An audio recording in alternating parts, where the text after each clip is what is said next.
Welcome back. You're watching Stock Watch with me, Zinati Kuma, and joining me to unpack your stock-related questions tonight are Shane Watkins from All Weather Capital, and with me in studio is Devin Shutte from the Rebay Group. Be sure to send your questions, particularly for Devin, via email to stockwatch@bdtv.co.za or via SMS on 41392 or on X @BusinessDayTV using the hashtag #StockWatch. We will abuse you today because You've got me. You aren't Joburg. Well, let's actually start off with you, Devin. I did not think that the CPI number that we saw yesterday would actually have the markets breaking record highs, particularly as we saw in the US. I think it was just a touch below March. What is it? Yeah, look, I think it's probably relief, right? So after 3 months of really stubborn inflation data, I think what we've got is the first sign that it could be moving lower. I think the market breathed a collective sigh of relief. And I think what that did is that took those rate hike expectations that were suddenly on the board. First they weren't on the board, now we could be getting hikes end of the year. That seems to be off the table, and I think investors are relieved at that. And now it's, when does the Fed cut? So, you know, there's still a 30% chance we get in July. I know it might not feel like that. Market's still pricing in a 60% chance September, which I think is probably more likely. But I think the next move is down. And I think overall there was a collective sigh of relief. And it's amazing to see how the market's taken the bit between its teeth and run. And we're hitting highs in the S&P, the NASDAQ, the Dow hitting 40,000. And even the JSE putting in a really good performance. I mean, we're highest we've been in over a year and within striking distance of those all-time highs. So, you know, things change quickly. Cast your mind back to a month ago, it looked very, very different. Exactly. And actually, just talking about the JSE and those US markets, Shane, it's been very interesting because usually when there's more juice in the US markets, there's less juice on the JSE, but we've seen different this time and quite a lot of buying action actually, even ahead of the election with all the NHI noise. And I'm wondering if, you know, this is the time maybe that investors kind of are balancing their portfolios between SA and the US, where the concentration maybe won't be fully on the US at this point. So, Zanati, I think there has been quite large-scale selling by some foreign investors ahead of the election. And I guess in the same way that expectations for interest rates have moved around a bit, expectations for the outcome of the election on the 29th have also moved around a bit. And you'll recall that a month ago, there was a poll that came out that showed the ANC maybe not even getting 40%.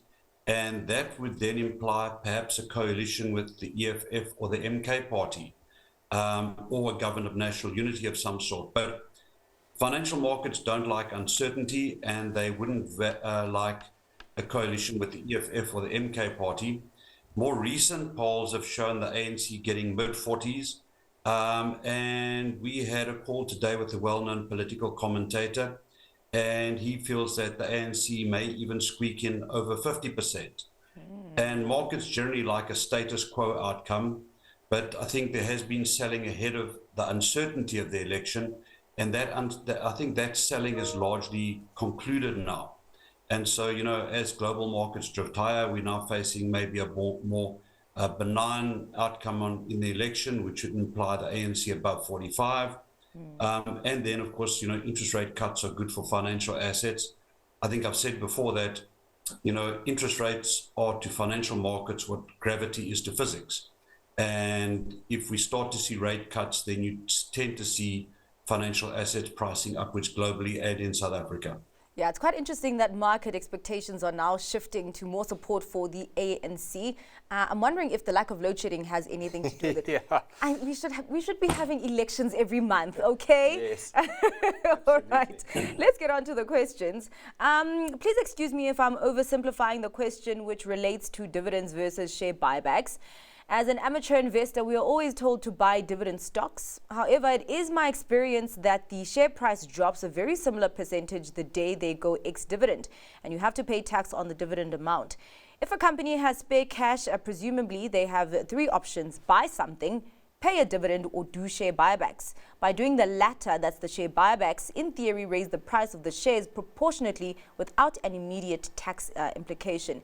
Is this not the better option for shareholders? Very, very interesting. Devin, what would you be saying about, you know, these options?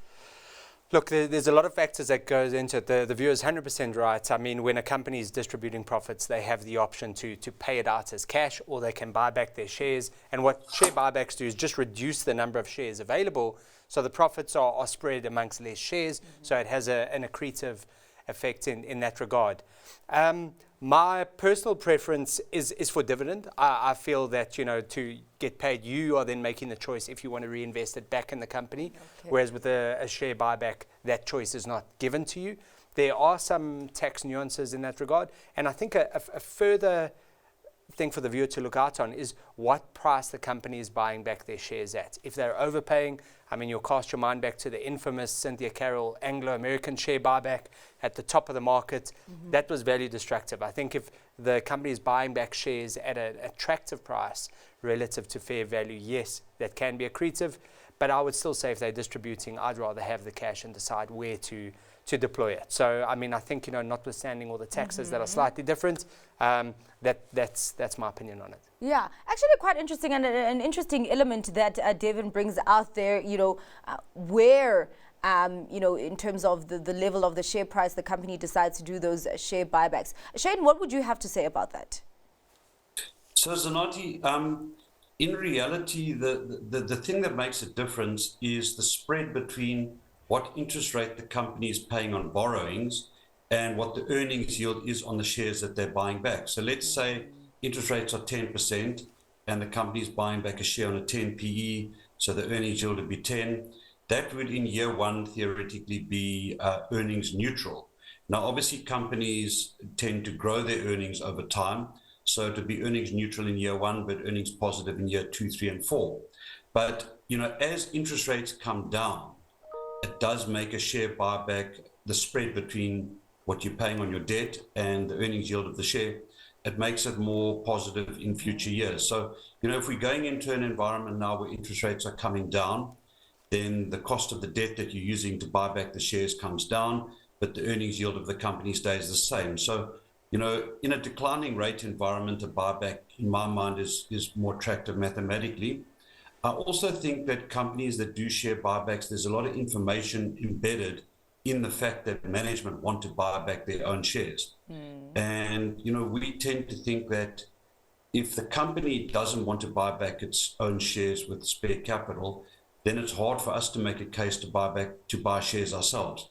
So we tend to favor a share buyback, although dividends obviously also have embedded informational content, and some shareholders, for various reasons, can't own shares that don't pay dividends. So I think both are good, but in this environment, we like a buyback. All right. Okay. He likes a buyback. You prefer dividend. Okay, quite interesting. Let's go on to some of the news that came out today. Karoo came out with results. I wonder why they chose 5 O's. Maybe that's something I should ask Zach. I think it's from 5 to 10. I think they've booked all of those. So no one can take the websites from them. And I'm quite impressed with myself that I know how many O's are there. Yeah. The results, were the results okay? And if Karoo is regarded as a buy, hold, or sell at the current price, so I think a lot of investors were buying today. I think I did see that share price up about 9% at some point, Devin. Buy, hold, or sell? Look, I think those results were very credible. I think what's nice about this business model is they are growing their revenue and subscriber base, and what you've got is that annuity revenue, not just the once-off, which makes it incredibly attractive. And they've managed to deliver growth through some very tough times. Yeah. And the business continues to push forward, CarTrack being particularly attractive in that regard. I think also the strong fundamentals, the net cash position that the business sits in, I think they're listing on the NASDAQ and starting to gather attention from that. That institutional investor market is also beneficial to them. So I think overall, very credible. It's a company we follow. It's a company that we like, and it looks like they've set themselves, ambitious targets for that subscriber growth at 2.2 million, and given their track record, I think there's a good chance of them achieving that. All right. Well, let's get to Anglo American, Shane. There's a question here. Typical miners buy at the top of the cycle. There there's most probably a further 30 or to 40% upside in copper, and by the time the deal is consummated, we would have a 20% left. Guess where this is headed? I'm not sure. So I'm guessing, obviously, this is the BHP deal. Do miners typically buy at the top of the cycle, Shane?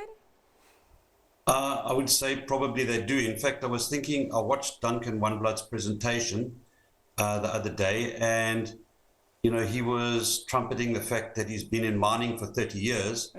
And I'm not sure that makes him necessarily the best person to run Anglo American, because miners tend to be good at digging huge holes in the ground and not necessarily good at generating returns for shareholders. And the reality is that the capital allocation at Anglo American has been truly appalling, which is why they're now a takeover target, right? I mean, they have this project, a fertilizer project in the North Yorkshire Moors, Woodsmith, which they've already taken a $1.7 billion write-down on.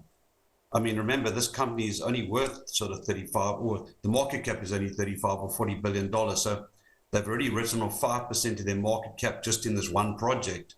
Their proposal now is to spend only another $200 million continuing the feasibility, which just seems very poor capital allocation. So this is how they got into the situation that BHP are bidding for them, and it seems to us that BHP have made 2 offers and a third one is likely before the put up or shut up date, 5 p.m. next Wednesday. Yeah. Okay. I get why miners would buy at the top of the cycle. They have more money, but also is it not beneficial to buy at the bottom of the cycle because the assets are cheaper? Of course, it's just when none of the miners have the cash flow to be able to do it. I mean, I guess that's the irony. I mean, Anglo's is trying desperately to fight this off and got their own restructuring deal. Yeah. My sense is that that's probably where the Anglo shareholders are going to go unless BHP sweetens it significantly from here. I think what they are doing is consolidating their portfolio, right-sizing it, so it will be a leaner, meaner vehicle. De Beers will be going, Amplats will be going. So I think that will maybe provide some of the focus to what Shane was saying, which has been fairly, not overly well managed. Yeah. But let's see what happens. They might, BHP might decide that they really do want those copper assets and put in a very attractive bid. And to the viewer's question, we might see Anglo's run up with that copper price. All right. So Zanotti, yes, Mike Henry did say. So there's a Bank of America mining conference on in Miami at the moment, and he spoke at the conference, and he said that the final decision would be up to shareholders, right? Yeah. And in situations like this, the management teams are they coach to deliver a very curated response. They choose their words carefully in these circumstances. And he would have been coached by his advisors as to what to say to achieve the outcome that they want. And in saying that the final decision would be up to shareholders tends to suggest to us that there will be a third bid, in other words, a sweeter offer, because we know that the board has already rejected the first 2. So if he was going to be guided by what the Anglo's board was saying, then that's what he would say. But he's not saying that. He's saying that Anglo American shareholders will decide. And I think in putting up a third bid, that would really leave it to shareholders, not the board. I think it's hard for the board to turn down a third higher offer. I think they would most likely put in a third bid and request an extension of time beyond the 5 p.m. on Wednesday to allow everyone to consult their shareholders. Well, Shane, just lastly on you, because there is a question here. You're expecting a third offer. The viewer says, is Anglo American a sell now that it seems BHP offer was declined? I was long 520 and thinking of taking my profits and run. If you are expecting a third offer, then it means that you're holding. Look, I think there's about 8 or 10% upside just based on the second bid that BHP made. And we think a third bid will be forthcoming. Obviously, no one knows except BHP what they're going to do, but that's our kind of game theory reading of the current situation. And so I would not be selling now. I'd be waiting until next Wednesday. Okay. All right. Let's get to more questions. We have a question on Naspers and a question on Prosus. The one on Prosus, can Prosus go any higher? Of course, we did have the Tencent results out. When was it? Yesterday. Has there been any shift in terms of your thinking or your position on Prosus and Naspers? Look, I think to make a call on those companies, you have to look at the Tencent investment, the driver of it, as you always do. Although that discount has narrowed, it still exists. And I think Tencent is still showing that there's great growth potential there. I think the Chinese environment is starting to ease up and become more investor friendly, and that's starting to provide a very nice tailwind for Tencent that's flowing through into Naspers Prosus and our market, and one of the big reasons why our market is starting to challenge those all-time highs. So overall, it's looking positive. To the question, can it go higher? Indeed it can. I think Tencent can go higher as well, but these stocks do come with a warning in that you're trading in the Chinese environment. It's tech, it's regulation, it's all of those things coming in, and so they tend to be more volatile. But credible set of Tencent earnings, and as a result, positive feed through to Naspers Prosus. All right. Shane, what's your positioning on Naspers and Prosus, and do you think that there is more juice left in those stocks? Zanati, I would say yes. The Tencent results were exceptionally good, and 80% of Naspers' NAV is Tencent. So you have to be a believer in Tencent, and we certainly are. I mean, remember, although Tencent is 380 Hong Kong dollars, it was once almost 700. Then there was sort of a decline post the Chinese gaming regulation, but it seems that the regulatory cycle has turned slightly, and the government is less aggressive on their interventions. And then we think that Tencent can grow their earnings 20% plus for the next 3 years. So it's a great company with a great earnings outlook, and there are not many companies in South Africa that can be certain of growing their earnings 20% per annum in hard currency. So I think if you want to make your life simple and you only want to have 1 or 2 investments, then Naspers or Prosus are very good long-term buys. All right. Well, let's go into retail and grocery retail there. Is it a good time to buy SPAR? What are their prospects for the next 2 years? I feel like this is also one of those polarizing ones, Devin.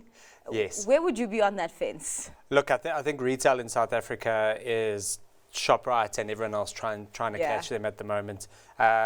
SPAR's had its own unique challenges. They had the software implementation that would just cost them a huge amount. They had some leadership changes there and really struggled. Poland as well was problematic for them. So they've really had it tough of late. They have lost some market share. You could argue that's the time to look at them. I think they are doing what it takes to right-size the ship, and you're now not paying what you were in terms of valuations. I think it is interesting. I think, to what Shane was discussing earlier, if we move through this election and that, we have a benign result, which is probably fairly high likelihood of that.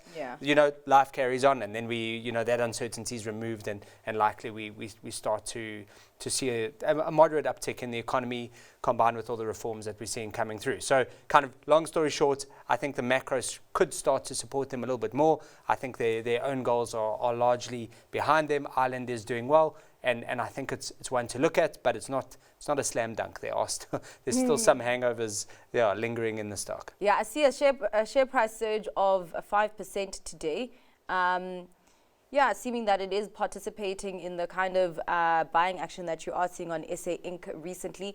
Shane, I know, from what I remember, I think you've been a bull of Pick n Pay. Would SPAR be in there or not? I don't recall being that positive on Pick n Pay. I think, it was positive that Sean Summers was appointed. Okay.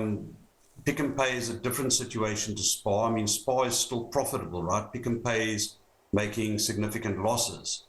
So SPAR is a little bit in the middle. You've got, I think it's very obvious that ShopRite is the best company, but the best company is not always the best share.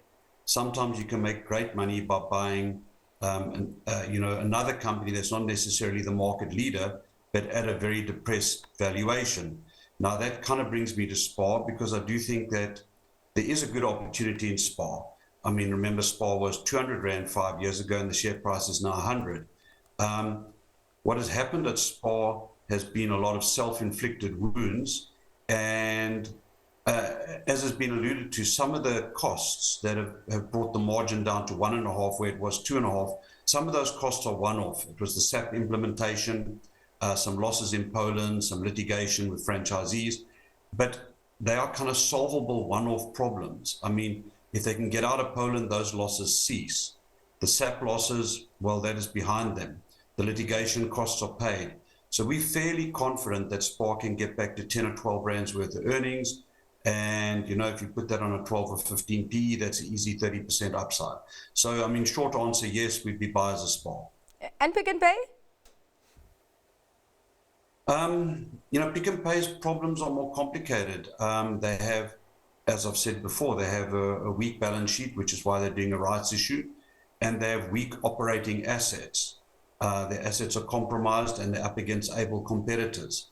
I think the Pick n Pay story is less clear. It's a February year end. We're expecting results shortly. They'll announce the terms of the rights issue and give you some better insights into the IPO of Boxer. But I think the Pick n Pay story it's a more risky proposition. All right. I hear you on that. Well, let's get into gold.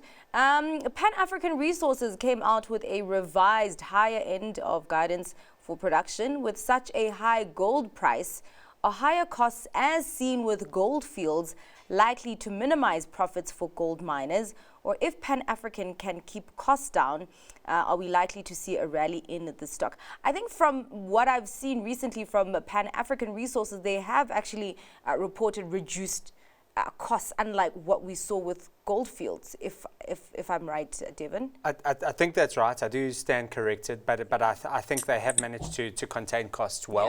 Yeah. And, you know, the gold price has been rampant and they've benefited from it. And the market has really, you know, run the share up nicely from, almost doubled in call it 12 months. So it has benefited from that. I think, you know, if you take what is the outlook for gold shares, it's less certain. You know, gold is likely, it looks likely to hang around here, maybe go a bit higher, but inherently these gold mining companies are geared plays on the underlying asset, and if that does reverse, you see a very quick reversal in fortunes. So, you know, they are cyclical, they are not buy and hold, and Pan has had a good run. So I think my advice here would just be to exercise caution. Nothing wrong with how they're executing at the moment, but should the underlying metal turn, I think you've got to be very cautious. Yeah. Shane, would you be going into the gold miners? And if so, are there specific ones that you'd be staying away from? Like, for example, we saw quite a lot of pressure, was it last week, on gold fields, but actually buying into, for example, Pan-African Resources and I think DRD Gold. So, Zanati, the gold price itself has two dimensions. The one is a risk dimension, where obviously when there's uncertainty or war, the gold price is higher because it's a safe haven asset. So the risk dimension, and the other dimension is an interest rate dimension. Now, gold is an asset that has no yield, right? So when interest rates are very high, the market penalizes assets that have no yield. So we're likely to see declining interest rates, and that's good for gold. And the gold price is up 20% over the last 12 months.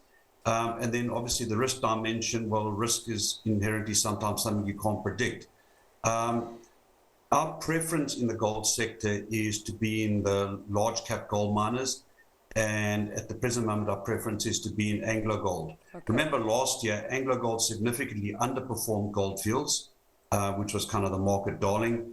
But that dynamic appears to be reversing, and I think Anglo Gold will do better than Goldfields this year. All right. Well, still sticking to commodities before we head to your stock picks quickly, Devin.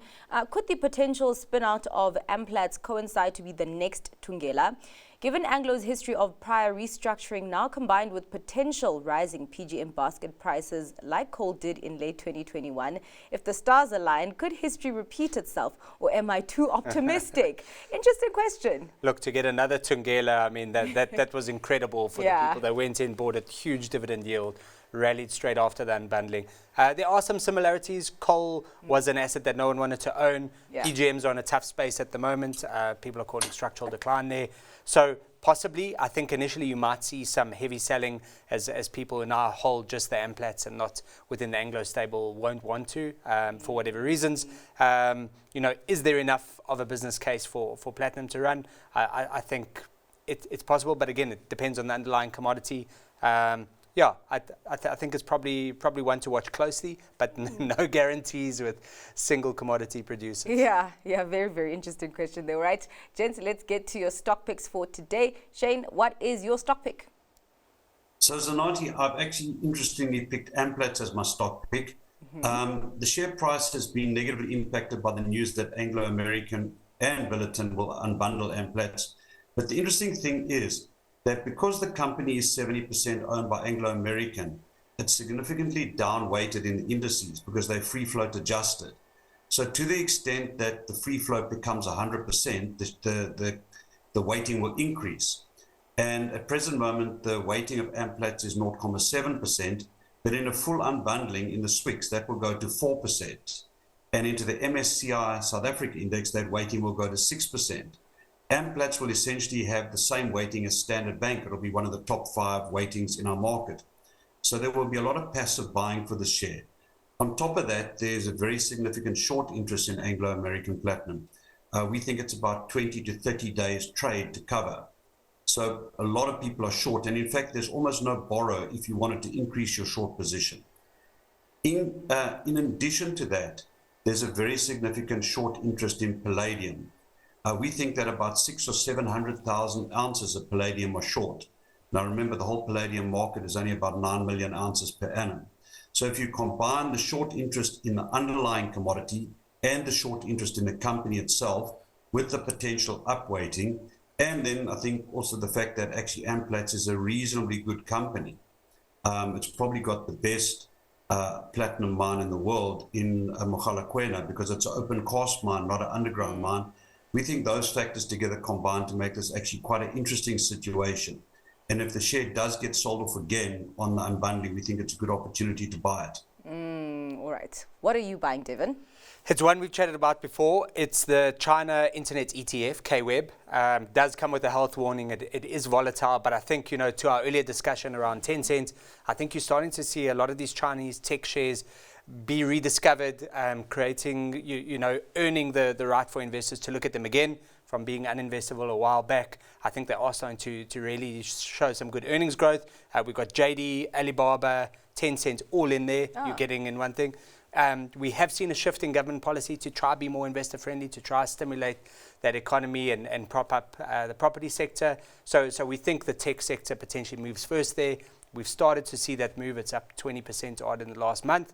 And we think that could be lead the charge higher from China. All right. Well, thank you so much for your time, gents, and for coming to studio. That is all for tonight's Stock Watch. And thanks to our guests, Shane Watkins from All Weather Capital and Devin Shutte from the Rebay Group. Up next, The Close. Stay with us.